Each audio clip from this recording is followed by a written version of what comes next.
उत्तर प्रदेश में अगले साल होने वाले विधानसभा चुनाव से पहले राजनीति गरमाने लगी है। दरअसल अयोध्या में जारी राम मंदिर का निर्माण कार्य इस बार राजनीतिक गतिविधियों के केंद्र में आ गया है। यूं कहें कि अयोध्या से आरोपों की आंधी चली है और आरोप लगे हैं श्री राम जन्मभूमि तीर्थ क्षेत्र ट्रस्ट पर। आरोप ये है कि ट्रस्ट ने 2 करोड़ की जमीन 18 करोड़ में खरीदी और ये खरीदारी हुई महज 10 मिनट में। इसे यूं समझिए कि जो जमीन 10 मिनट पहले 2 करोड़ की थी वो 10 मिनट बाद 18 करोड़ की हो गई, यानी कुल 16 करोड़ का घोटाला। अब कौन नहीं जानता कि अयोध्या का भारतीय राजनीति से चोली दामन का साथ है। कई दशकों से भारतीय सियासत की धुरी रहा है अयोध्या और इस बार फिर से अयोध्या की गलियों से राजनीति की लहर उठी है। मगर इस बार इस लहर के केंद्र में राम मंदिर नहीं बल्कि राम मंदिर ट्रस्ट और ट्रस्ट पर भ्रष्टाचार के आरोपों की चादर पड़ी है। आरोप लगा है जमीन की खरीद में भ्रष्टाचार का और दावा किया जा रहा है कि श्री राम जन्मभूमि तीर्थ क्षेत्र ट्रस्ट ने 2 करोड़ की जमीन 18.5 करोड़ में खरीदी और महज चंद मिनटों में ही पूरे घोटाले को अंजाम दिया गया। सवाल सिर्फ 5 मिनट में जमीन के दाम में करोड़ों के हेरफेर का नहीं है। सवाल ये भी है कि आखिर ट्रस्ट ने किन वजहों से ये जमीन इतने महंगे दामों में खरीदी और इसकी मंजूरी कब और कैसे मिली। जाहिर है कि श्री राम जन्मभूमि से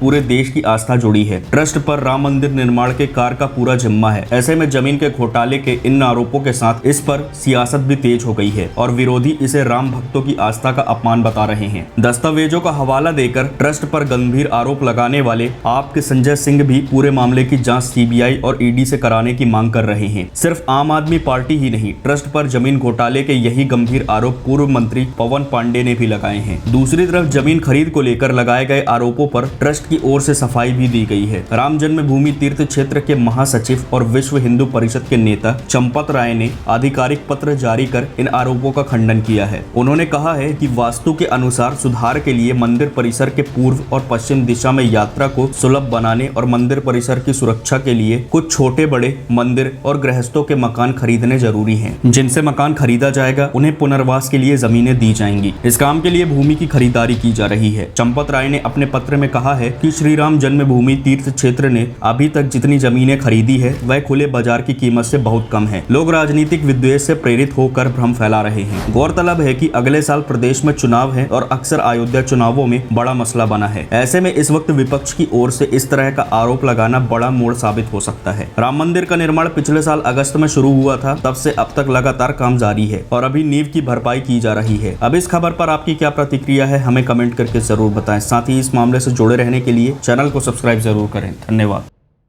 ट्विटर पर किस बात पर हो रही है बहस? मोदी ने कौन सा बड़ा ऐलान कर दिया? इंस्टाग्राम पर क्या फैला है? क्रिकेट जगत में किसने छुड़ाए किसके छक्के?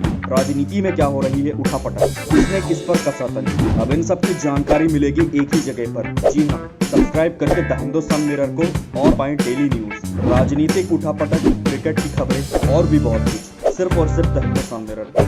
तो अभी स्क्रीन पर दिख रहे रेड बटन को दबाकर जुड़ जाएं द हिंदुस्तान मिरर के साथ। धन्यवाद।